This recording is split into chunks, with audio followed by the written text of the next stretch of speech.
Hi everyone, this is Peter Sco for Music is a Journey. This is another on-the-spot video. The other day I uploaded a new video and the next morning I opened YouTube to see if there were any comments I could reply to. And the first video I saw recommended for me was Sea of Tranquility with a tribute to Myles Goodwyn of April Wine.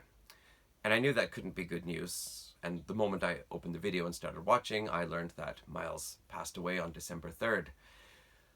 And yeah, it's the kind of news, of course, you don't want to hear. It is getting to be more and more common these days as our favorite musicians from the 60s and 70s are all getting up into their 70s and 80s. And, I think since around 2015 with Lemmy Kilminster's death, it's just seems to me to be becoming more and more common.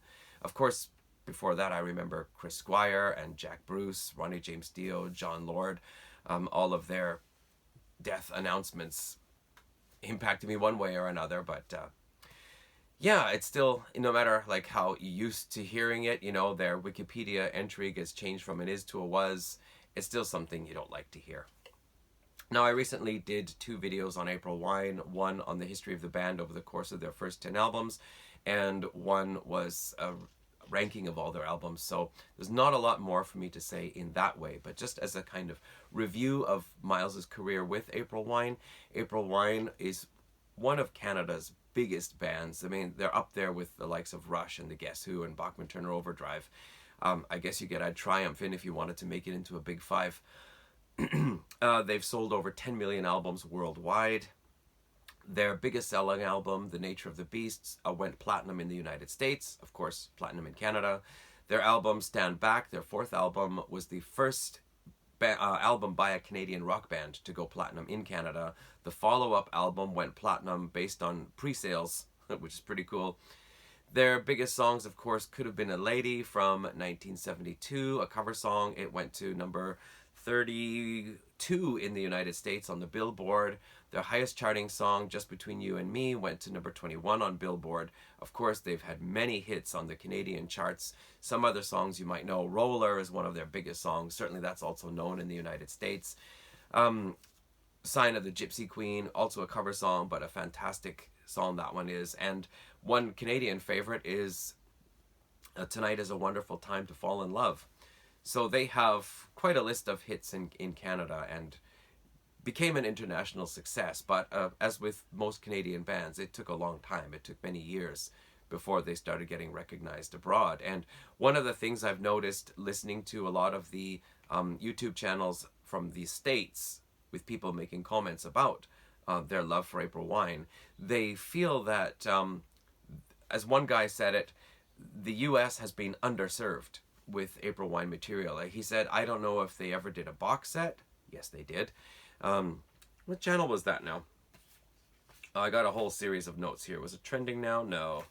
But anyway, one channel. I meant to mention his name and now I've forgotten. It's his rapidly scribbled notes here this morning.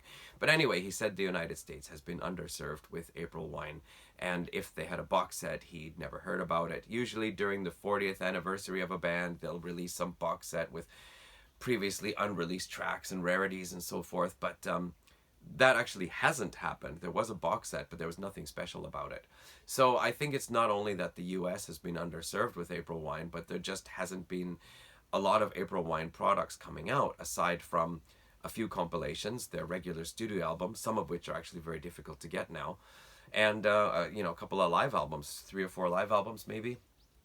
So yeah, it's kind of a story with a lot of Canadian artists. In fact, my next video is going to be about the recording career of a Canadian artist who experienced the same thing, just couldn't get into the US. But we'll talk about that in the video I'll do this coming weekend. So what else to say? April Wine was inducted into the Canadian Rock Hall of Fame in 2010. April Wine made it onto the Canadian Walk of Fame just this fall, so just a couple of months before Myles' passing, and Myles himself was inducted into the Canadian Songwriters Hall of Fame, which he said was his biggest accomplishment, his biggest pride, because he says he's not the greatest singer, he's not the greatest guitar player, he's not even the greatest songwriter, but he's glad if songs he's written became popular and are remembered to this day, so that's pretty cool. I have so many notes here, I don't know if there's much else to say, but Myles made a video apparently not long ago, shortly before his death, where he was talking about his diabetes. He has a type of diabetes, he had a type of diabetes called bitter diabetes. The more proper name was labile diabetes, I guess, and a very difficult one where your blood sugar levels are constantly fluctuating all over the place. So he made a video about that. He also apparently was suffering from cancer, which is what some of the news reports have been saying. He collapsed in 2008 at an airport due to complications from alcoholism. So he went into rehab because he felt there were still things he wanted to do with his life, like write a memoir, which he did, entitled Just Between You and Me, released in 2016. I'm still kicking myself that I did not order it right away when it came out, because it's out of print now. And also to record a blues album, which he did. He apparently continued performing live in various performances, working actually together with Jim Henman, one of the original members of April Wine. So he did that right up until this fall. So he was still active in music, but he wanted to step down from April Wine just because there was so much touring going on, and he was tired of living out of a suitcase, as he said, but also because of his health reasons.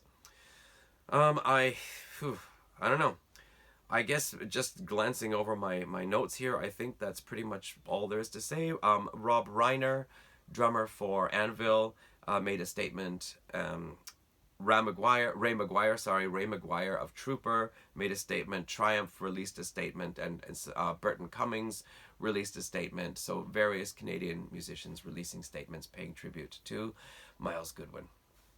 Anyway, I really don't think I can say much more about that, because it's just these badly scribbled notes here. But anyway, I think that sums it up pretty well. So, yeah, go ahead and listen to some April Wine. That's what I did on my way home yesterday. Whatever I had on my iPhone, I just hit shuffle and let it go. So, yeah, thank you, Myles Goodwyn. And, you know, rock on with all the other rockers up in heaven. Okay, see you this weekend for another proper video. Thanks for watching, everyone. Bye.